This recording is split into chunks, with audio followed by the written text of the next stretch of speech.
এই জুবিন হল হুলাৰ ভাই মূলা, তাক যোনে যি কয় তাকে কৰে। এই চামকানু মহন্তৰ ইনকাম সেই জুবিনেই নৰ্থ ইষ্ট ফেষ্টিভেলত লৈ যায়, ইফালে পাপন নিয়ে, পাপন চিয়ানা মাল, ই বুৰ্বক হয়, ইয়াক যোনে যি জেক দিয়ে, মই পাইছোতো তাক বহুত দিন গানে কি আনে চিনেমাখনত, তাক যোনে জেক দিয়ে সি সেইটোৱে কৰে।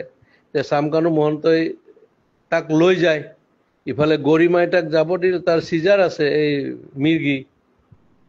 মেইন কথা কি জানো, চামকানু মহন্ত, ননীগোপাল মহন্ত আৰু এটাই ডিজিপিটোৱে 3টা শিয়াল জন্ম দিছে মাকে, দালাল। এই গোটেই হিমন্তই বেক কৰাৰ কাৰণে সিহঁতে ইমান দূৰ যাব পাৰিছে। আৰু কেতিয়াবা কংগ্ৰেছৰ পৰাই পইচা খাই আছিল সিহঁতে, বিৰাট বদমাছৰ হাড্ডি হয়, তাৰ প্ৰপাৰ্টি চালে তই মৰি যাবি। সেই সি লৈ যায়, জুবিন গ'লে অসমত থকা ছিংগাপুৰ চব মানে একদম হাই লেভেল পইচা দি কিনিব, অমুক কৰিব তমুক কৰিব। এই পইচা ইনকামৰ চ'ৰ্চ কিহৰ? নৰ্থ ইষ্ট ফেষ্টিভেল বে। আমি জানো মাঘ বিহু, বহাগ বিহু আৰু কাতি বিহু, কিহৰ এইবিলাক?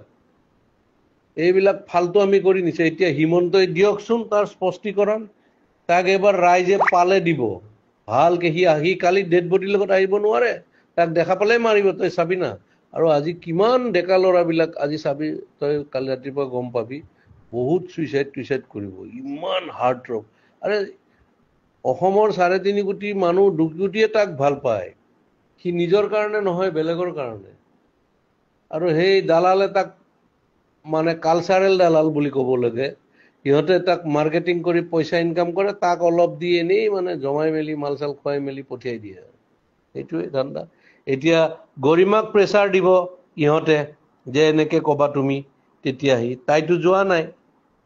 অৰিজিনেল কথাটো এয়া বহুত বহুত এয়া আছে, মানে তাত কি ক'ম আৰু। তাক মাৰা প্লেনো হ'ব পাৰে, কিবা হ'ব পাৰে, কি হ'ব পাৰে, চব দালালি পইচাৰ ধান্দা গেলা। অসমখন চেচ।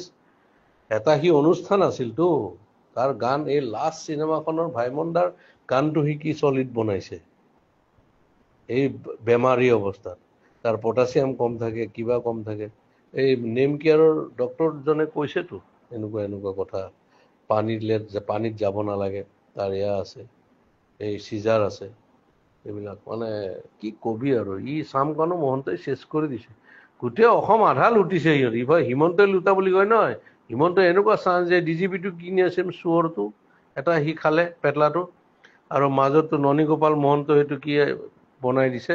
আৰু এইটো প্ৰথমতে জিঅ' টিউব দি পেলাই মাৰিলে, কোটি টকা, সেই তেতিয়াৰ দিনতে। এয়া হ'ল, এয়া কি কবি আৰু, অসমীয়া মানুহৰ দুৰ্ভাগ্য। আজি বহুত বেয়া লাগিছে, মানে তাৰ গান শুনিয়ে 90 দশকৰ বিলাক ল'ৰা ছোৱালী ডাঙৰ হ'ল।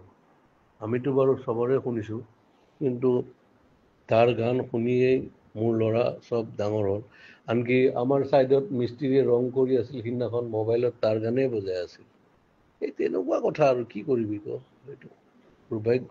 সিও বেপৰুৱা মানুহ, সিও মানে এনেকুৱা, সেইকাৰণে হ'ল আৰু। এই মাইকেল জেকচন 50ত মৰিল, 52 মৰিল, কিশোৰ কুমাৰ 58ত মৰিছিল। এনেকুৱা আৰু উপায় নাই আৰু, মৃত্যুৱে যাক লৈ যায়, সেইটো। বাকী চব মানে কি কবি আৰু, কৈ লাভ নাই। মুঠৰ ওপৰত এই চামকানু মহন্ত বোলাটোক ৰাইজৰ মাজত এৰি দিব লাগে, কেলা কোবাই মাৰিব লাগে। তাক 3টা মহন্তক মাৰিব লাগে সিহঁতক, এই 3টাই চেচ কৰি দিছে ভিতৰেদি।